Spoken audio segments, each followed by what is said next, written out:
Pecha Kucha 103, Darksiders and Penguins. Yeah, pretty disparate juxtaposition, but this is typically how my weeks are. Now I have to do things and then I have to spend time not doing things to recover because of my silly billy hands. But I spent the week looking at Darksiders and Penguins. So Dansky is my tutorial guy. He created a swirling gradient logo in Illustrator and I followed the tutorial.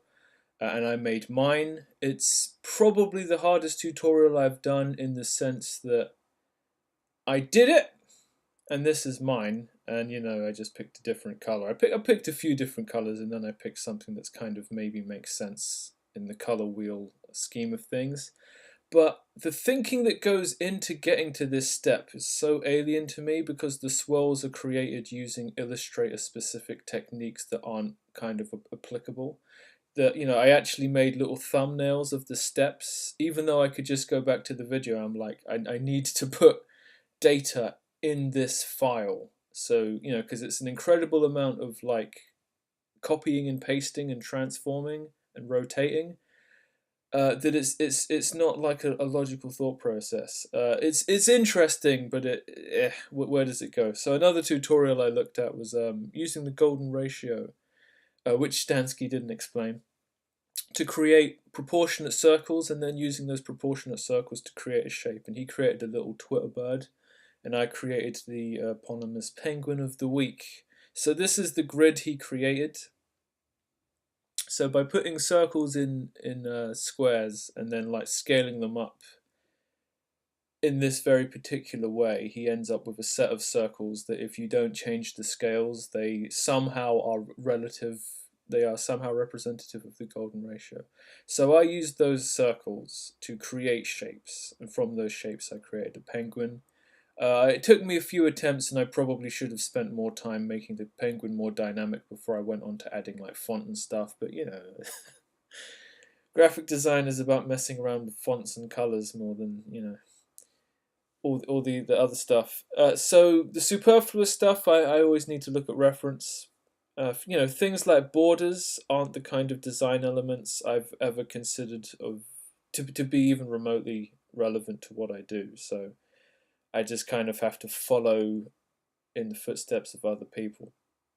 And some of those templates had zigzags in, and I've made zigzags before, but I forgot how.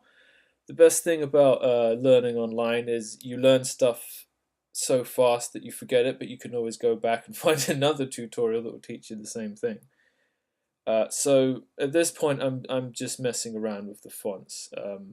Illustrator and my computer don't have a particularly large amount of graphic fonts. Really, the only poster font I've got is Impact, and then I went and got that little Western font for my Colt Cougar thing. I can't remember what it's called. It's got a silly name. I guess they all do. I found a lovely kind of cartoony font and kind of settled on my border a bit more. Is it finished? Well, I'm done with it. I don't know that I'd say it's finished. I feel like the penguin, maybe I should scale up his head, cut out the lower half of his body, so you can really see him like burning his eyes into your soul.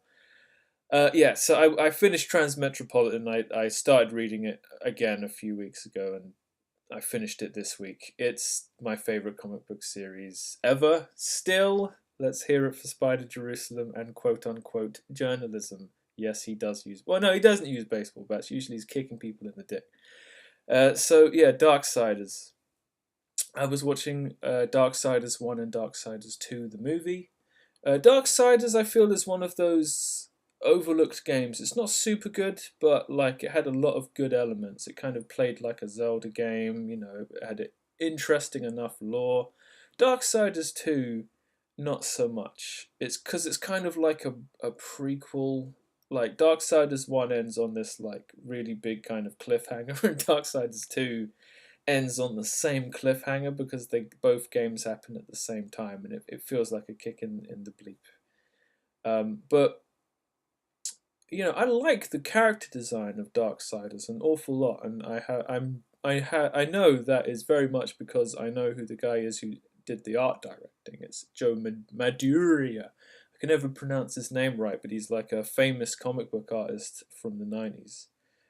Like this guy is just a bit part character, but you know in one of the later games he's going to be the main bad guy, Samael.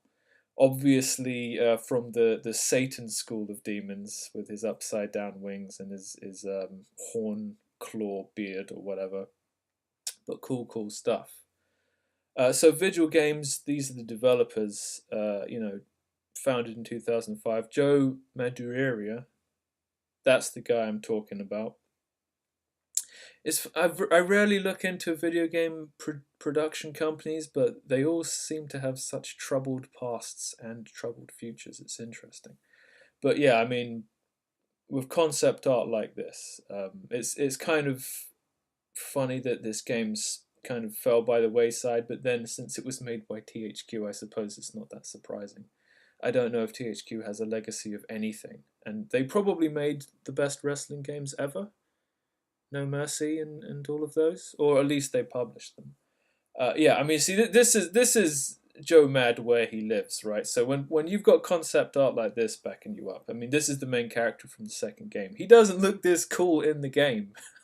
That's probably why Darksiders isn't such a thing these days. Yes, here we are again. There's more penguins in my fridge, so you've got to eat it. Well, you can eat the terrible joke while I eat the chocolate goodness, right? So why was the penguin popular? Because he was an ice guy. Yes, you've probably heard that one before, because there are only so many terrible jokes you can make about penguins. But here's one for you might not have heard before. What do I think about the guy who writes these penguin jokes? I think he's an ice hole. That brings us to the end of Pecha Kucha 103, and I'll see you next time.